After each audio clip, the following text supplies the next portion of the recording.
Leadership is intentional influence. So whether someone has that official title of being a leader, it doesn't matter.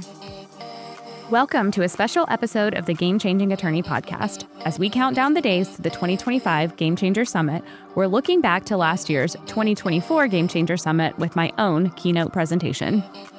That senior attorney that everyone looks to for guidance, they're a leader by nature, by default. Your office manager, who's the one that gets everything done, whether they're viewed as a leader or not a leader, they're a leader.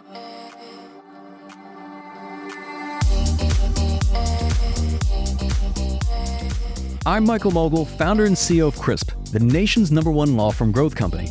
I've built my business through practice, not theory. CRISP started with just $500 to my name and has grown to over 8 figures in revenue over the last few years, earning a spot on the Inc. 500 list of the fastest growing private companies in America. Our approach has been to take everything we've learned about generating massive growth within our own organization and help the country's most ambitious and committed law firm owners do the same for theirs. In each episode of this podcast, I sit down with innovative market leaders from the legal industry and beyond to learn from those who thrive in the face of adversity, challenge the status quo, and define what it means to be a true game changer. Every year, the most committed law firm owners in America convene at the CRISP Game Changer Summit in Atlanta, Georgia for 2 full days of world-class speakers, transformational law firm growth strategies, unparalleled networking, and unforgettable experiences. The road to the summit starts here. From now until the 2025 Game Changer Summit taking place this November, join us as we relive and revisit some of our favorite moments from past summits. This is Jessica, Head of Coaching Strategy at CRISP, and today we're looking back to the 2024 Game Changer Summit, where I took the stage to discuss the danger of promoting your top performer into a leader, how to diagnose the cause of turnover and disengagement, and how misaligned leadership can kill your team's trust and innovation. When you think about the type of leadership that you want and what you will accept, I want you to think about this. Are you going to tolerate leaders who build trust or who breed fear? Will you tolerate a leader who drives progress or who enables chaos? Will you tolerate someone who sparks innovation or who preserves comfort? That's coming up on the Game Changing Attorney podcast.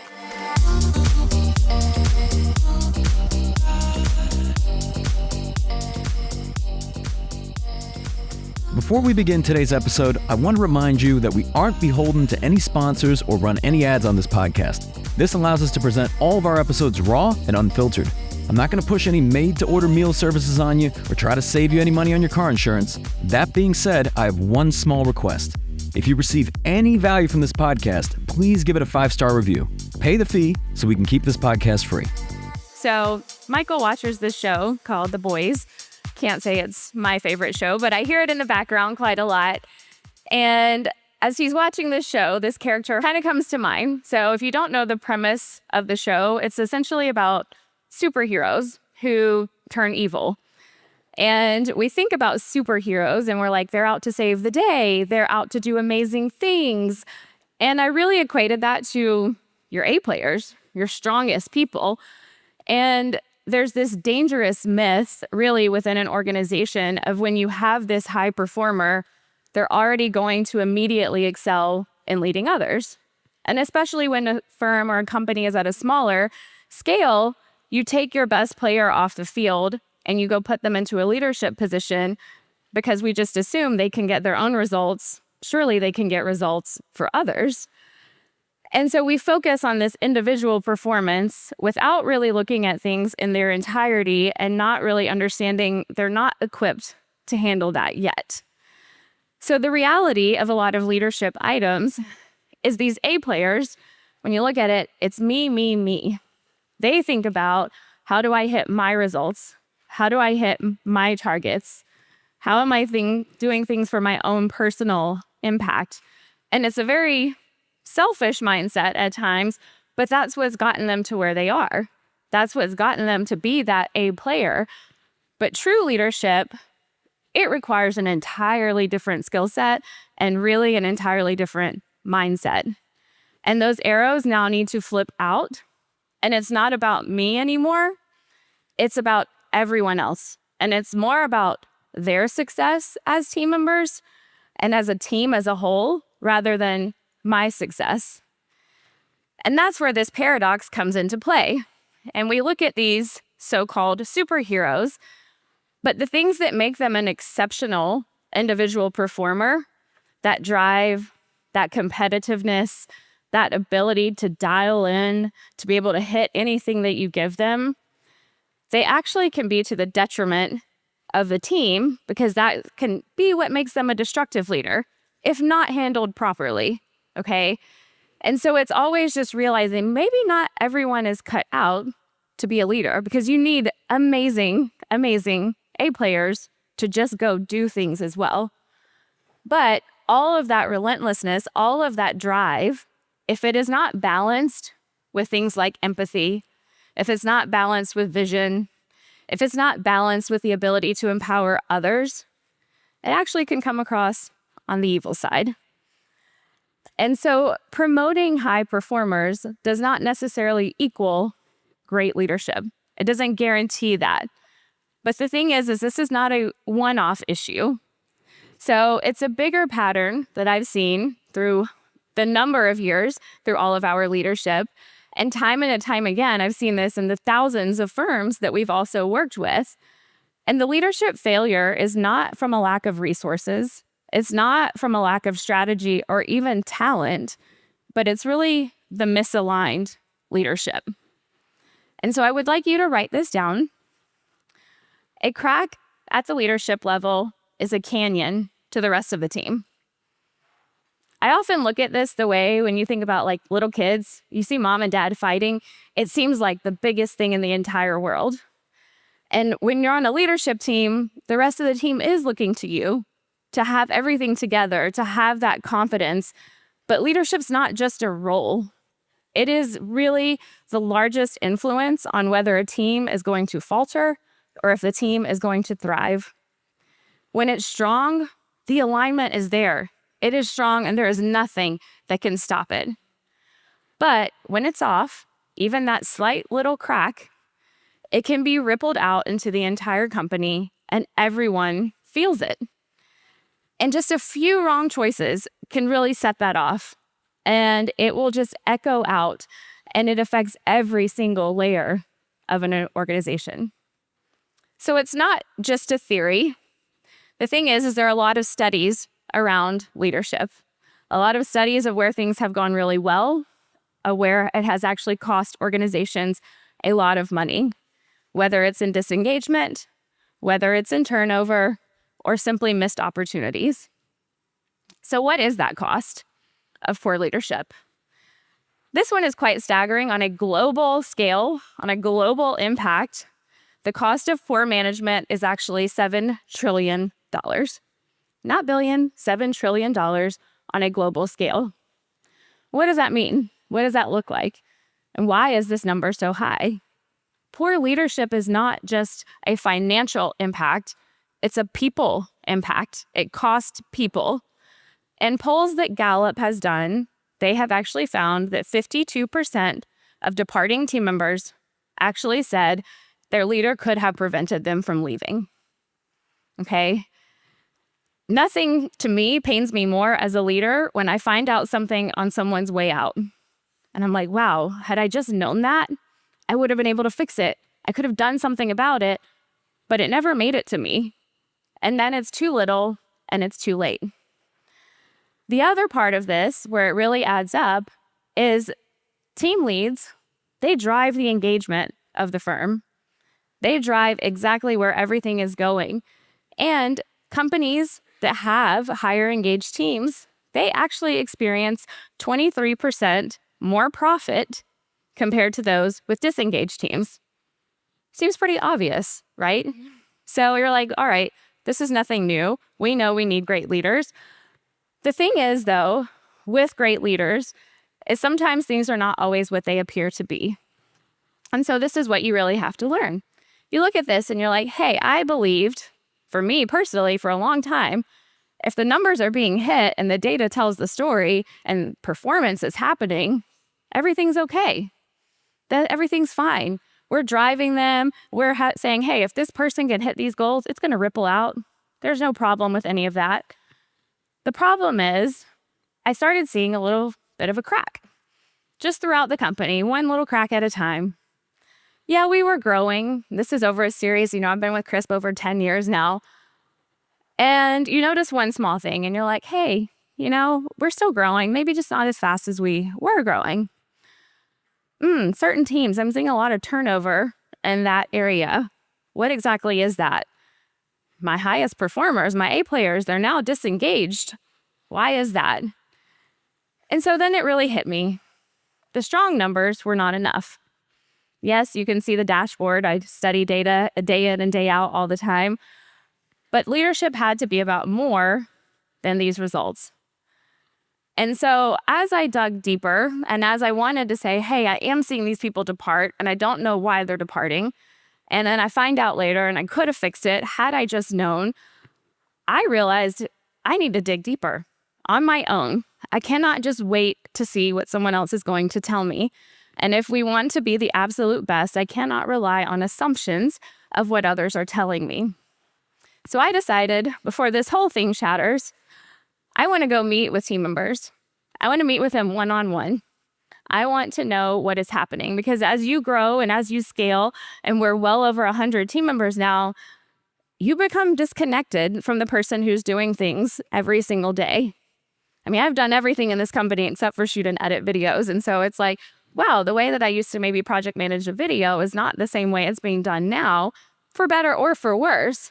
But the thing is, how do I find that out without taking the time to find that out? So I started meeting with people. And these meetings were called skip level meetings. This is not uncommon. They are actually quite common across many organizations, but it's exactly as it says. You skip a level. I'm going to meet with the people, maybe 1 level, 2 levels, however many levels it is, but I'm going to meet individually with the people who are doing the work. One-on-one, no other leaders in the room. I want to write a big disclaimer. I know we've got a lot of leaders in this room as well. This is not to undermine your leadership team in no form or fashion. It is to simply know that sometimes your team members are going to tell you something very different than what they're going to tell their immediate boss. And so it's taking the time to do that and to understand on a very basic level what is happening. And I kept the format of these meetings very simple. There were 3 areas. First thing I wanted to know, and I will tell you, if you do these skip levels, be ready. You're going to hear a lot of things you don't want to hear, but that's the only way that you fix them. Just be ready and be prepared and be open-minded. Because when I took all of this information, and I continue to do these throughout the years, and you have to know that there's an ounce of truth to everything that they say, whether it's all the way true or not all the way true, but you've got to hear it. First thing I wanted to know, what would make you leave Crisp? It's almost like you're interviewing them all over again, because you're also like, hey, these are my A players. These are high performers. What's going to make you leave? Are there any blind spots that I should be aware of? Whatever you're comfortable telling me. And this also letting them know, hey, what you're telling me is between you and me. And I am very adamant when I share things with the team leads from there. Do not ask me who said this. Unless they specifically gave me permission, do not ask me. I will not tell you because I need to have that confidence in each individual team member. And then finally, what should we keep, stop, and start doing? Again, you become very far removed from a lot of these things every day. And so it's like, okay, well, what is that? What does that actually look like? Now, as I reflected on this presentation and as I thought of this throughout the many years, there was one conversation that happened 4 or 5 years ago that really stood out in my brain. And it was with an absolute A player. And when I asked her and I said, hey, what would make you leave Crisp? She looked me in the face and she said, Casey. Casey would make me leave Crisp. You don't know who Casey is yet. You will soon know who Casey is. All you need to know about Casey is that that was her boss. And she also told me that her best days at Crisp were when Casey was not there. I was like a gut punch. You don't want to hear this about anyone, but it makes you dig a little bit deeper. And I'm going to tell you more about that story in just a moment. But one thing I want you to think of now, because I know we have firms of all sizes in here. So some of you who may be thinking, hey, I don't have a full leadership team. This does not apply to me. John Maxwell says this, Leadership is intentional influence. So whether someone has that official title of being a leader, it doesn't matter. That senior attorney that everyone looks to for guidance, they're a leader by nature, by default. Your office manager, who's the one that gets everything done, whether they're viewed as a leader or not a leader, they're a leader. Everyone looks to them. Most importantly, you. Whether you signed up to be a leader or not, you are a leader. And they're looking to you to see, what do I need to do? So as I continued to dig on this throughout the years, and I'm going to share some stories of this, the hard truth is that sometimes the leader that needs the most alignment is looking at you in the mirror, including myself. Makes you do a lot of reflection when you hear this information from people. But essentially, I kind of came down to 3 buckets of where leadership can go wrong. And on the outside, you see one thing, but on the inside, there's a totally different perception. And so when you think about this, I want you to think about, do you have individuals like this, especially as I go through these? This first one, it may be in your organization right now and you don't even know it. So the first category I found, this was the sovereign leader. This was the powerful leader. This is the one who just commands respect through their achievements. They hold an authoritative presence. They are the ones who believe they have earned their position. I have earned this. I've got my stripes. I have a great track record. And to them, leadership is like, hey, it's a badge of honor. This is what I do. This is who I am. This is my identity. However, beneath that surface, what I actually found in some cases is that it wasn't necessarily a sovereign leader. It was a leader who was seeking status. And this facade has an increasingly dangerous liability underneath of it. Because the sovereign is not as committed to leadership as they are to themselves.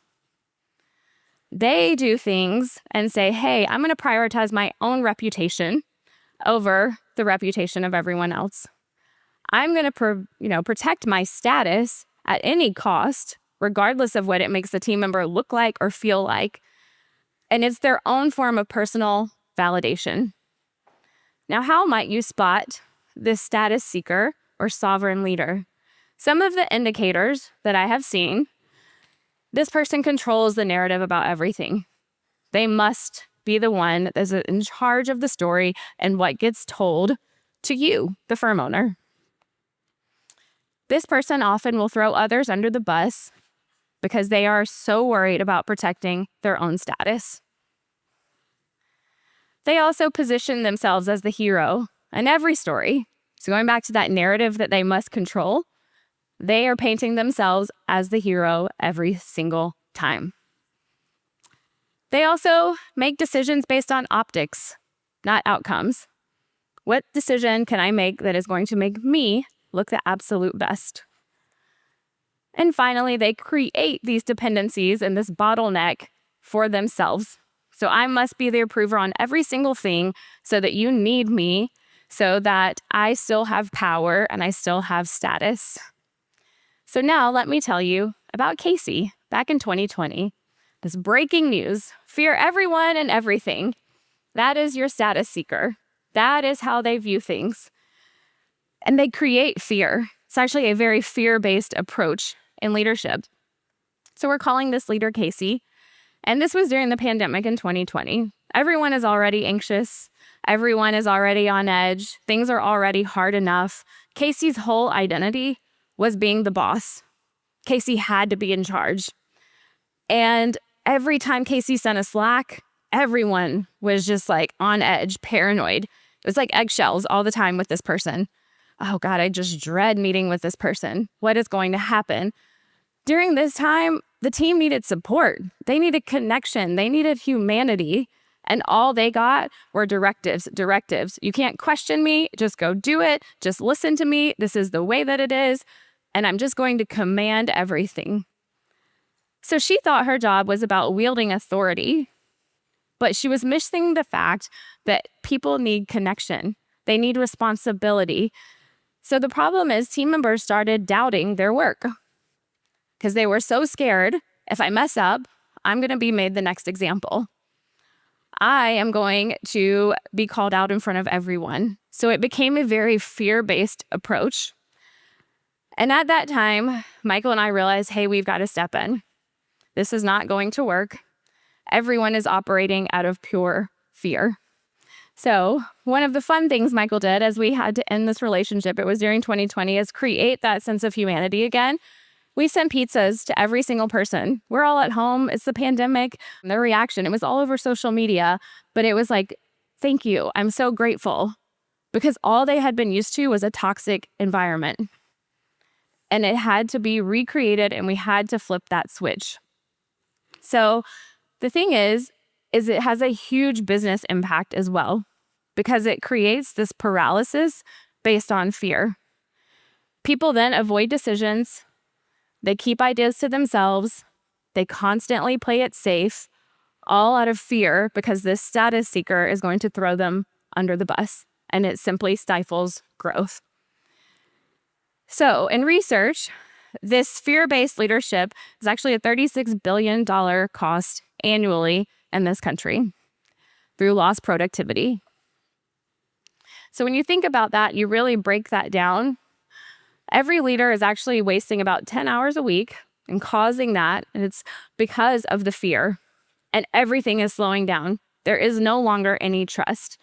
That's about $28,000 per leader per year. Think about that. Is that only one leader? How many leaders do you have that are actually causing this impact? Because in this same study, 1 in 3 leaders is actually a fear-based leader. So how do you spot this before it actually damages your organization? You should ask yourself these questions. First, when this leader is in the room, do people speak less freely? You know who this person is. You know very clearly who this person is, because everyone now is like buttoned up. I'm scared to say anything. I was literally told during this time, I'm scared of speaking up in this meeting because I know I will be made into an example. Are people more focused on avoiding mistakes, again, protecting their identity, than actually achieving results? And finally, is this leader more focused on protecting their position than on empowering others? So that's the first type of leader. So while these status seekers paralyze the organizations through fear, our next type of leader actually seems a lot more innocent, because they have the desire to be liked. And this is our peacekeeper. Seems so much more innocent. This is the leader who wants to be liked by everyone. And they think that by being liked by everyone, they have this cohesion. They see themselves as a steady, friendly presence. I'm so approachable. I'm keeping things harmonious. I'm protecting the team morale. Everyone's happy because of me. Beneath that surface, you actually have an enabler. And this person is actually doing things at a very devastating cost, because they are prioritizing being liked over actually having the difficult conversation. They avoid that. They allow the bad behaviors because all they care about is the peace and the harmony. And it actually creates a much deeper rooted issue, because instead of a healthy environment where you can have these conversations, they build a surface level calm, but everything is exploding underneath. So what indicators help you see this? First of all, this person enables bad behavior just to avoid conflict themselves. They don't want to stir the pot. They often say yes to everything. Yes, I can do that. I can absolutely do that, because they just want to say yes and make everyone happy, but the execution will actually falter and never get done. They make excuses for their underperformers. Oh, it's okay. Sally was just having a bad day. They never actually drive the result. They just want to make those excuses. They let the problems fester so that they can keep the peace. And finally, they create workarounds instead of solutions. I'm going to create all of these excuses. I'm going to find a way outside of this. I'm going to do everything just so everybody's happy. Michael and I are firm believers that someone's position and someone's work and their job, it's not our job to make someone happy, okay? So now I'm going to tell you about this leader. We're going to call her Lisa. So this was back in 2019. Lisa was one of our leaders, and you would just walk by her desk and she was always having a million sticky notes of all the things she was doing because she was protecting her team. She wanted everyone to be happy. Confrontation was not her thing. So instead of addressing anything, she just became kind of mother hen approach. And it ended up backfiring because as she enabled this behavior and as she allowed herself to continue to take all of these things on, guess what? Lisa was drowning. And the team started seeing other things and they're like, oh, well, James not pulling his weight, but guess it's fine. Lisa's not going to say anything. Doesn't matter. Doesn't matter. I don't need to pull my weight anymore, even though I'm an A player, because he's not doing it and he's still here. So her calendar was filled with things. I need to smooth it over. I need to make things better. I'm going to take it all on myself.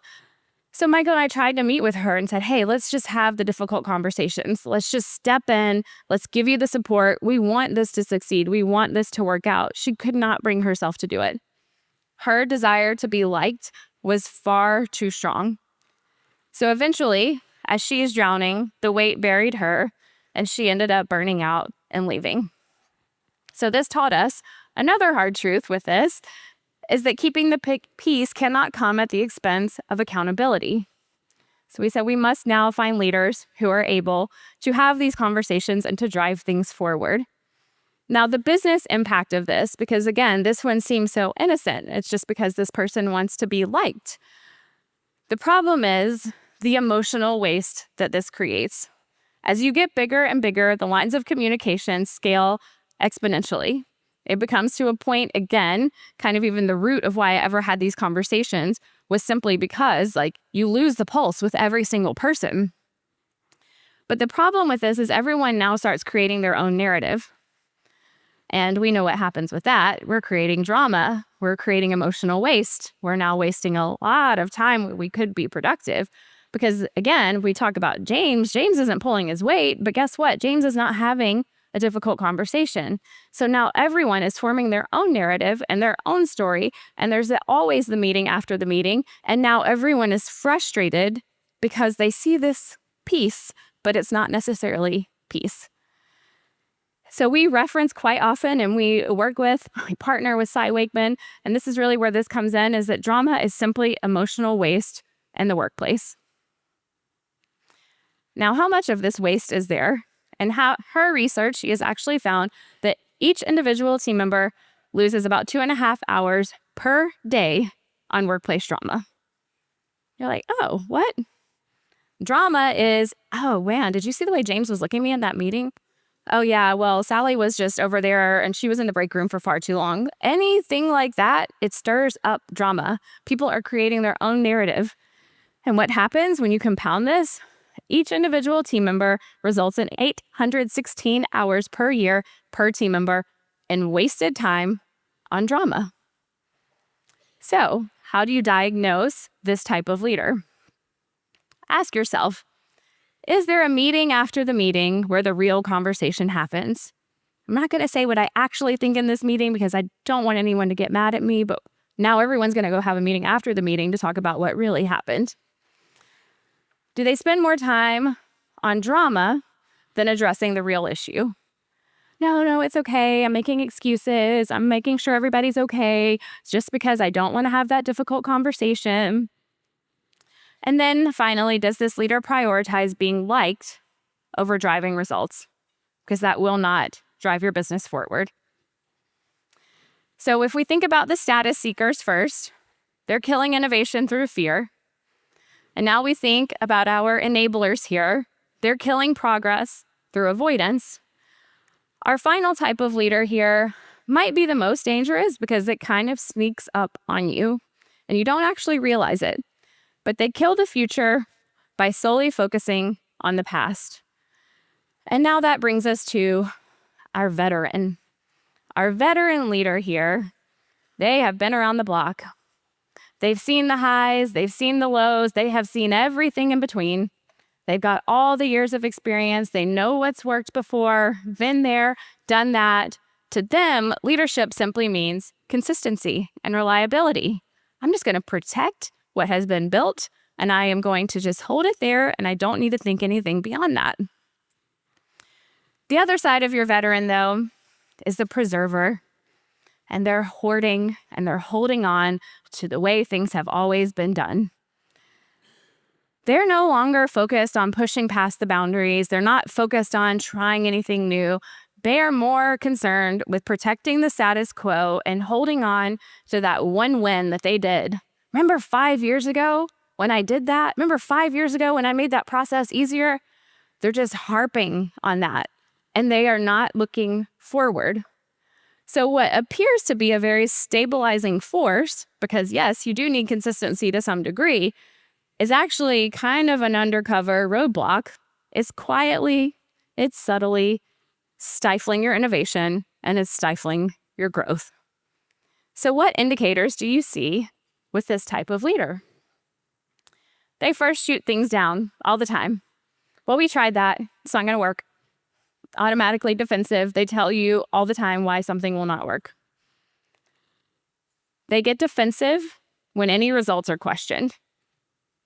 And they also get defensive if it looks like someone else maybe got better results than them because it wasn't their thing. They resist change just to simply protect their comfort zone. Again, they're holding on to that one accolade that they did 5 years ago because that was the one thing that made them look really great. They surround themselves with yes people. Yes, yes, yes, I'm going to keep it that way. I'm not going to try anything new. Here we are. And then this one really hurts because you probably see this if you look at hiring within your company. This person views new talent as a threat and not an asset. They are often afraid to hire someone who is better than them because they are the veteran and they have been there and they have done that. Which also Robert Greene talked about yesterday, is that threat of someone coming in who is better than you that might make you look bad. So now I'm going to tell you about a leader. We're going to call him Jake. So this was back in 2018. This was a sales leader. And it really just showed how can growth be strangled entirely. He was so experienced. He came with a solid track record of just history, things that had been done. However, sales meetings became very, very predictable. We knew that we're going to have arms crossed, this face all the time. Things were not going to work. Well, we've always done it this way. I'm going to protect this playbook with everything that I've got, and we're not going to evolve because this is the one thing that makes me look good. But in those same meetings, you could feel this energy drain, and you see this light, and it's flickering, and the light eventually fades. It's the light that's in the eyes of your A players. It's the light that's in the eyes of your high performers, because all this person wanted to do was hold on to his established methods of what had been done before. So instead of embracing new strategies, instead of embracing innovation, everything was stifled. Innovation felt dangerous. And all of our young talent who were so eager, who had all of these ideas, they just simply stopped trying to contribute. They gave up. So instead of launching the team forward, he was simply guarding his territory to try to make himself look like the tried and true veteran who had done everything. So that really crystallized something important, again, for Michael and I to see this, that past success can become a prison because you're holding on to that. And it's not until you take that time to actually reflect and be like, wow, we never really made leaps and bounds under this person. But this person sees that foundation as everything that they did. And you know who this person is. Remember when I did that? Remember when I changed all of those processes 3 years ago and made it so much better? Yes, that was 3 years ago. And what happens under this type of leader, it's the sad truth, is that good enough becomes good enough. And at Crisp, we don't actually think that good enough is good enough. But that's all that we saw. And it was this cost of preservation. And it became so clear with numbers. We're just holding on and we're staying very complacent, which is something we hate. So their resistance to change doesn't just stall growth, it completely actively holds the team back. Because everyone thinks I must stay here.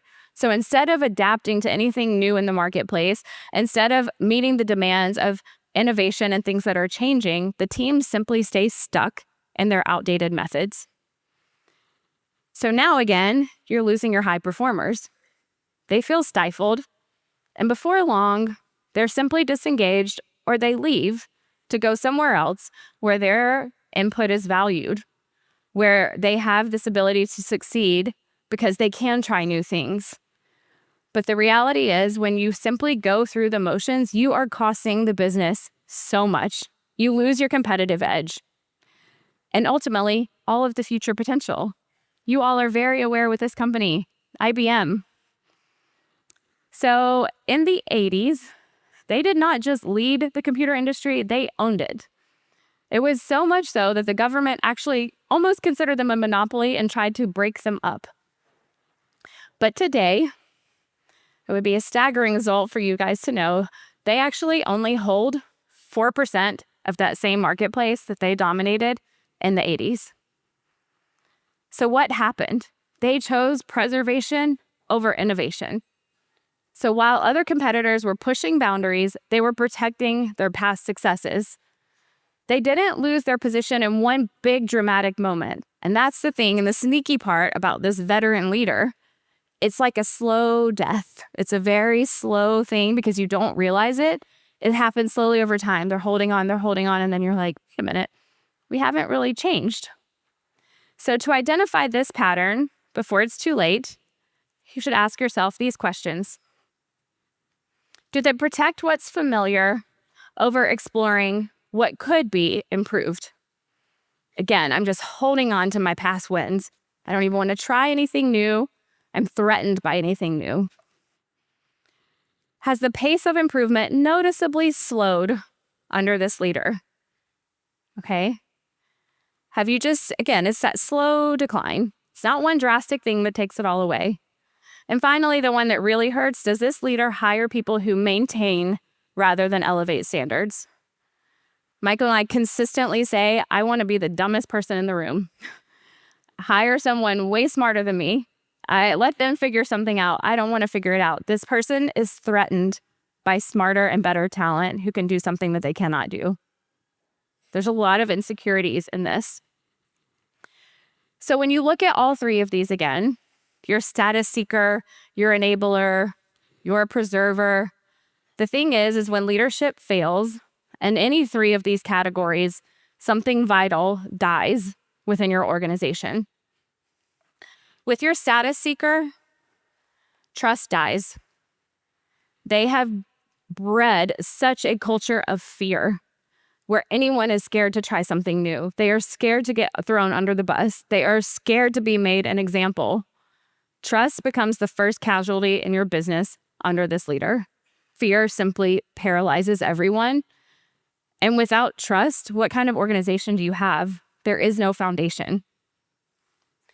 With our enabler, our peacekeeper here, who just wants to be liked, all of that liking, all of that peace is stirring up all of the drama, which is wasting so much time. So under this person, your innovation and your progress dies. You are not making progress because you are simply spending too much time talking. These tiny issues that had they been addressed from the very beginning, they snowball. And they become these giant things where it's just simply too late to even handle them because this person didn't want to address it. And the drama is now out of control because everyone's building their own narrative. And then finally, when you've got your veteran, your preserver, this person who is resisting all of the change, all the market opportunities slip away. Your competition is going to just drive forward because this person's holding on to everything before. With them, the innovation dies. And you get stuck and you become very complacent. And then it's one little tiny refusal to adapt here and another one here. And it's all the paper cuts that then compound that really just stop your growth. So these three leaders kill your organization in one way or another. So when you think about the type of leadership that you want and what you will accept, I want you to think about this. When you think about this status seeker where trust dies, are you going to tolerate leaders who build trust or who breed fear? When you think about this peacekeeper and this enabler who just wants everyone to be happy and liked? Will you tolerate a leader who drives progress or who enables chaos? And when you think about this veteran who is sitting there holding on to things and preserving, will you tolerate someone who sparks innovation or who preserves comfort? So think about those leaders. Think about if they are in your organization. Think about what changes may need to make. Think about going back and having skip-level meetings to hear this information, but also, again, be open-minded. Know that when you have those conversations, you will not like what you hear, but also look in the mirror and know that everything that's happening is because of you. You've either allowed it, you've enabled it, whatever that may be. So understand that whatever organization you have, whatever leadership team that you have created that. And I will leave you with this. What you tolerate today will become your standard tomorrow. Thank you very much. I want to give a huge thank you for joining us on this year's Road to the Summit, and an even bigger thank you to everyone joining us tomorrow at the 2025 Game Changer Summit. You've been listening to the Game Changing Attorney podcast with Michael Mogill. If you found this episode valuable, here are 3 free ways that we can help you grow your law firm. Number 1, download the first chapter of Michael's book absolutely free at gamechangingattorney.com. Number 2, you can shoot Michael a text at 404-531-7691 and ask him any question you'd like. You might just hear the answer on the next episode. And finally, number 3, if you can leave this podcast a 5-star review, it will help us gain access to more influential thought leaders and bring their lessons learned here to you. For more information on this episode, see the show notes in your podcast app or visit legalpodcast.com.